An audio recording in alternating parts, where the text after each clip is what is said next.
হ্যাঁ মিয়া, ঢাকা শহরে কি কামরা বা পড়ছে? হ্যাঁ, আপ পলা দামরা বেটা আইছেন কিডনি বেচা খাইতে। সি সি সি সি সি। স্যারের গ্রামের তো যারাই আহে এই রুমের মধ্যে থাকে, আপনি আজকে থেকে এই রুমের মধ্যে থাকবেন।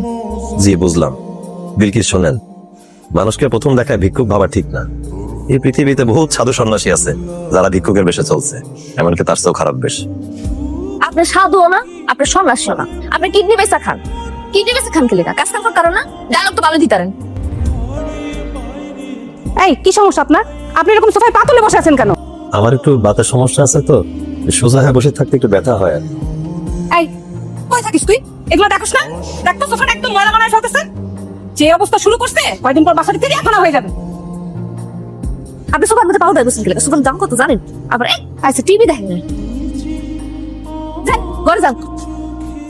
ডাক্তার সাহেব, ওই পত্রিকায় যে বিজ্ঞপ্তিটা আমরা দিয়েছিলাম সেটা দেখেই উনি এসেছেন। জেনে বুঝে সিদ্ধান্ত নিয়েছেন তো? স্যার, আমি গরিব হইতে পারি কিন্তু বিবেকহীন না। আজকাল টাকার জন্য কেউ কিডনি বিক্রি করে? এই দেশে মানুষ এখন টাকার জন্য নিজেরাই বিক্রি করে।